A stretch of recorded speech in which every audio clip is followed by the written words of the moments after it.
بسم الله الرحمن الرحيم ذلك الكتاب لا ريب فيه هدى للمتقين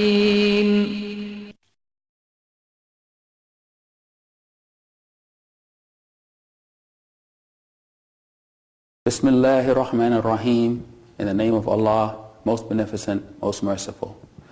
Ladies and gentlemen, we'd like to welcome you today to a look at Islam. And the topic that we'd like to present to you today is understanding Islam and the Muslims. Of the three monotheistic religions today, Christianity, Judaism, and Islam, between each of the three religions there are similarities, and between each of the three religions there are differences. But by explaining Islam to you today, hopefully Islam will not be strange to you if you're a non-Muslim, so that you will more easily understand your Muslim friend, neighbor, co-worker, or classmate. First, Islam is not just a religion. Islam is a way of life to the Muslims. Islam, in its meaning, means complete submission to the will of Allah. That's what Islam means. And this way of life is not new. It is the same message brought to people, mankind, from all the prophets of Allah down through the ages. So Islam means complete submission to the will of Allah, and the Muslim is one who submits to the will of Allah. Muslims are found all over the world, from Africa, Asia, Latin America, North and South America, all of the continents and the islands of the sea. In fact, Islam is the dominant religion of Africa, and Islam, the major religion of Indonesia, or the only religion of Indonesia, is Islam, where there are found approximately 70 million Muslims. Now the question is, what do Muslims believe? Well, I think we have to start at the top. First, the Muslims believe in Allah. And sometimes this question seems to be a little confusing to people who are non-Muslim when we say we believe in Allah. And then the question sometimes comes to us, if you believe in Allah, is that the same God as the God we believe in, which we call God, if you're a non-Muslim? Well, the question seems to confuse Muslims sometimes, because when the question comes, which God do you believe in, the Muslim doesn't understand that in some cases, because to the Muslim way of thinking, there is only one. There's only one in existence. So when the question comes, which God do you believe, the Muslims say that there is only one in existence. There are no other gods to the Muslim. So in the Muslim prayer, in the Quran, you will read, Alhamdulillahi Rabbil Alameen. All praise is due to Allah, Lord of the worlds. And this may perhaps clarify the Muslims' thoughts about Allah. Allah is the only real power in existence. He alone caused all things to exist when there was nothing. He sustains and maintains creation without any need from it or for it. He is the sole Lord of the universe and its inhabitants without any real challenge to his authority. It is He, Allah, who gave all things the power to move and change. And nothing happens in creation except what He allows to happen. So in the Quran we read, La hawla wa la quwwata illa billahi, which means there is no strength and there is no power except in Allah. And as such, Allah is the only God in existence. There is no other that exists other than Allah. So that's the first thing, that the Muslims believe in Allah. The second is Allah believes in the Muslims believe in all the prophets.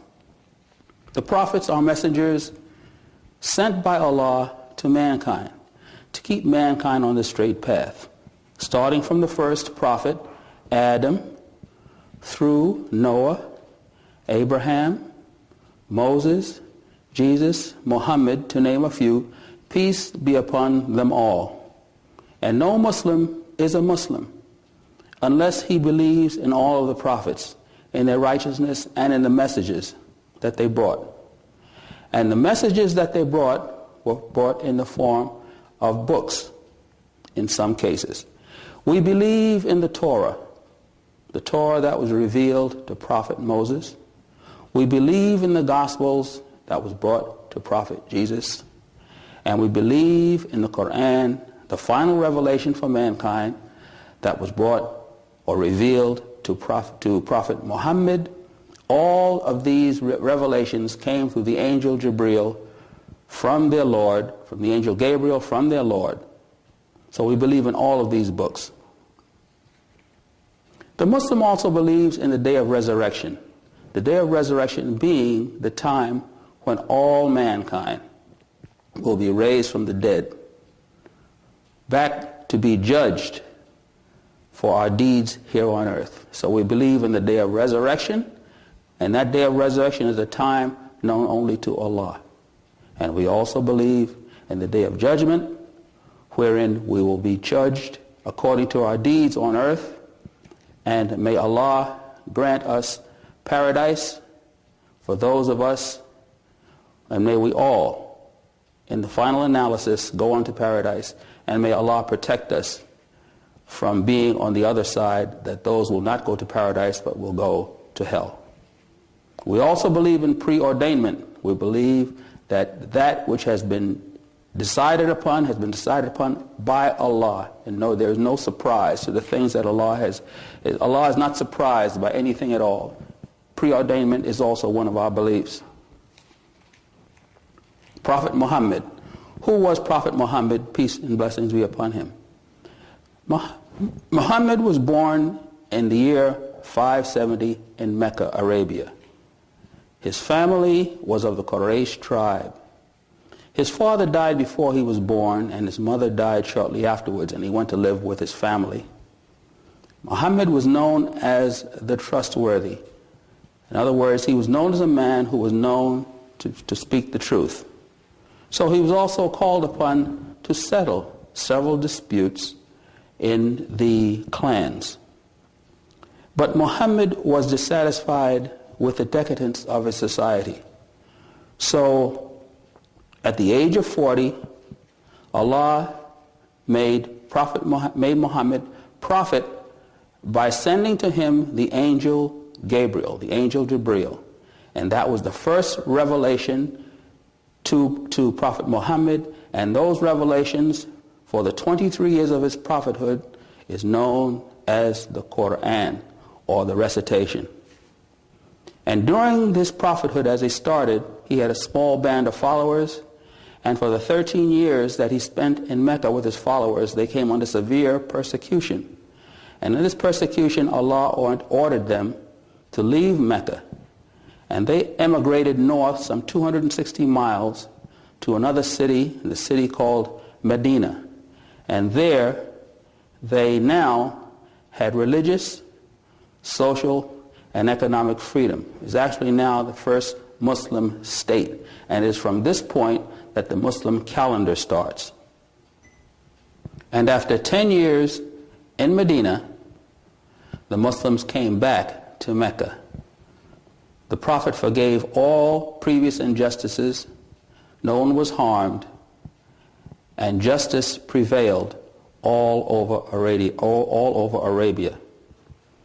But one of the things he did when he returned was to break all of the idols that the Muslims, or that the unbelievers had worshipped there. He broke them all 360 idols, so that now Arabia